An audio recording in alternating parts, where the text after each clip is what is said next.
1945 সাল, দ্বিতীয় বিশ্বযুদ্ধ শেষ হয়েছে মাত্র। ক্রমশ উত্তপ্ত হয়ে উঠছে ভারতীয় উপমহাদেশের রাজনীতি। দিকে দিকে শুরু হয়েছে সাম্প্রদায়িক সহিংসতার বিধ্বংসী তাণ্ডব। ঠিক একই সময়ে ভারতবর্ষের বিভিন্ন স্থানে চলছিল শান্তির অন্বেষায় শান্তি সমাবেশ। বহু আকাঙ্ক্ষিত শান্তির সেই ডামাডোলে জন্ম নেওয়া এক নবজাতক কন্যার নাম শান্তি রাখতে চাইলেন ডাক্তার অবনী গোস্বামী। তিনি ছিলেন দিনাজপুরের ব্যবসায়ী ইস্কান্দার মজুমদারের পারিবারিক বন্ধু। অনিন্দ সুন্দরী সেই শিশুটিকে দেখে ডাক্তার অবনী গোস্বামী সেদিন বলেছিলেন, ইস্কান্দার, তোমার এই মেয়ে খুব ভাগ্যবতী হবে।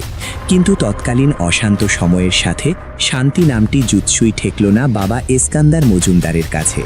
তিনি মেয়ের নাম রাখলেন খালেদা খানম, আর ডাক নাম পুতুল। ছোটবেলা থেকেই শান্তশিষ্ট আর অনাড়ম্বর জীবনযাপনে অভ্যস্ত খালেদাকে দেখে হয়তো সেদিন কেউ ভাবেনি একদিন অবনী গোস্বামীর কথা সত্যি হবে। এই পুতুলই হয়ে উঠবেন বাংলাদেশের ইতিহাসের এক অবিচ্ছেদ্য অংশ। 1960 সাল, তৎকালীন পাকিস্তান সেনাবাহিনীর ক্যাপ্টেন জিয়াউর রহমানের সাথে পরিণয় সূত্রে আবদ্ধ হন সদ্য ম্যাট্রিকুলেশন পাশ করা খালেদা খানম। বিয়ের পর তিনি হয়ে গেলেন একনিষ্ঠ গৃহিণী। সংসার আর 2 সন্তানকে নিয়েই ছিল তার জগৎ। কিন্তু 1971 সাল সব পাল্টে দিল। 25শে মার্চের অপারেশন সার্চলাইটের পর মেজর জিয়া বিদ্রোহ ঘোষণা করে যুদ্ধে ঝাঁপিয়ে পড়লেন। গড়ে তুললেন জেট ফোর্স। স্বামী যুদ্ধে আর 2 শিশু সন্তানকে নিয়ে বিপাকে পড়লেন খালেদা। প্রাণ ভয়ে পালিয়ে বেড়াতে হলো আত্মীয়দের বাসায়। কিন্তু শেষ রক্ষা হলো না। 1971 সালের 2রা জুলাই সিদ্ধেশ্বরী থেকে পাকিস্তানি সেনাবাহিনীর হাতে গ্রেপ্তার হন তিনি। যুদ্ধের শেষ দিন পর্যন্ত তাকে বন্দী থাকতে হয় ঢাকা সেনাবাহিনীতে। স্বাধীনতার পর জিয়াউর রহমান ক্ষমতার কেন্দ্রে এলেও খালেদা জিয়া নিজেকে আড়ালেই রেখেছিলেন।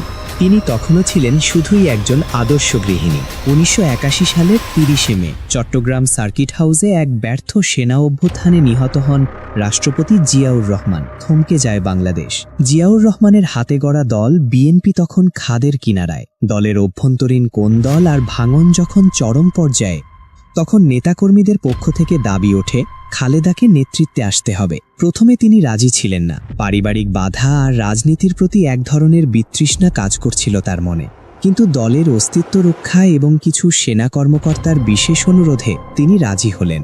1982 সালের 2রা জানুয়ারি তিনি বিএনপিতে যোগ দেন। তিনি বলেছিলেন, আমি তো রাজনীতি করিনি, রাজনীতি আমাকে টেনে নিয়েছে।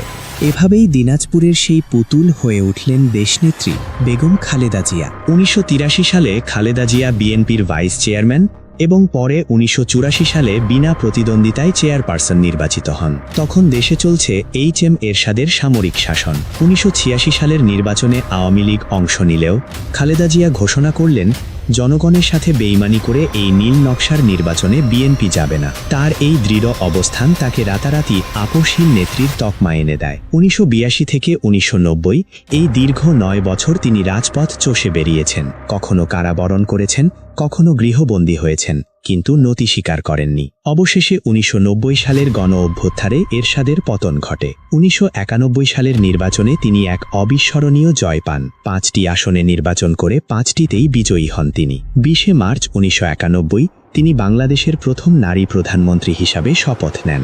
ক্ষমতা গ্রহণের মাত্র 39 দিনের মাথায় হানাদায় এক প্রলয়ঙ্করী ঘূর্ণিঝড়। লক্ষাধিক মানুষের মৃত্যুতে যখন দেশ বিপর্যস্ত, তখন খালেদা জিয়া অসীম দৃঢ়তায় পরিস্থিতি সামাল দেন। 1991 সালে তিনি বাংলাদেশের শাসন ব্যবস্থাকে রাষ্ট্রপতি শাসিত থেকে সংসদীয় পদ্ধতিতে ফিরিয়ে আনার ঐতিহাসিক সিদ্ধান্ত নেন। তার শাসনামলে প্রাথমিক শিক্ষা বাধ্যতামূলক করা, মেয়েদের জন্য বিনা বেতনে শিক্ষার সুযোগ এবং অর্থনৈতিক সংস্কারের ফলে বাংলাদেশ ইমার্জিং টাইগার হিসেবে পরিচিতি পেতে শুরু করে। তবে ক্ষমতার এই পথটি কুসুমাস্তীর্ণ ছিল না। 1994 সালের মাগুরা উপনির্বাচনকে কেন্দ্র করে তত্ত্বাবধায়ক সরকারের দাবিতে আন্দোলন শুরু করে বিরোধী দলগুলো।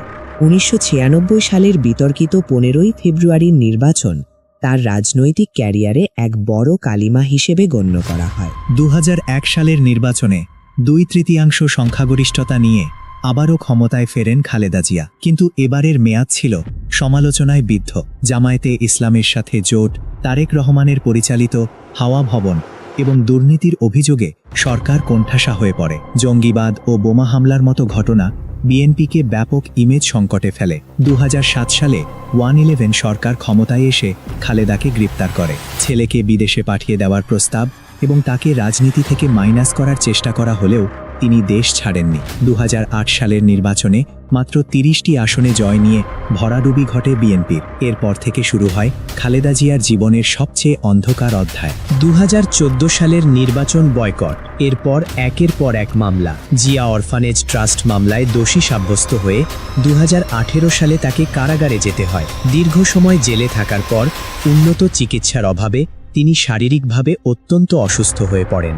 শেখ হাসিনা সরকারের একপাক্ষিক রাজনৈতিক খেলায় খালেদা জিয়া ও তার দল যেন রাজনীতি থেকে মুছে যাওয়ার উপক্রম হয়েছিল। ছোট ছেলের অকাল মৃত্যু এবং বড় ছেলের নির্বাসিত জীবন সব মিলিয়ে এক বিষণ্ণতায় ডুবেছিলেন তিনি। মনে হচ্ছিল হয়তো জেলেই তার শেষ সময় ঘনিয়ে আসবে। কিন্তু 2024 সালের জুলাই বিপ্লব বাংলাদেশের মানচিত্রের সাথে খালেদা জিয়ার ভাগ্যকেও বদলে দেয়। ছাত্র জনতার গণ অভ্যুত্থানে তিনি মুক্তি পান। আজকের খালেদা জিয়া জীবনের গোধূলি লগ্নে দাঁড়িয়ে, যে রক্তের ঋণে তিনি এবং তার দল আবার শৃঙ্খলমুক্ত হল, সেই রক্তের দাম কি তারা শোধ করতে পারবে? বিএনপির অতীতের অপকর্ম কি আবার বাংলার ঘাড়ে সওয়ার হবে, নাকি জিয়ার জাতীয়তাবাদী দল ফিরে পাবে তার আদর্শিক পথ? বাংলাদেশের রাজনীতির এই বড় প্রশ্নবোধক চিহ্নের সামনে দাঁড়িয়ে আছে বর্তমান সময়। আপসীন ও দেশপ্রেমিক এই নেত্রী কি জুলাইয়ের পরিবর্তনের চেতনাকে তজি করে দেশকে নতুন করে সাজাতে মসিহা হয়ে উঠতে পারবেন? সেই আশায় হয়তো দেশের বহু শান্তিকামী মানুষ আজও উদ্গ্রীব হয়ে আছেন।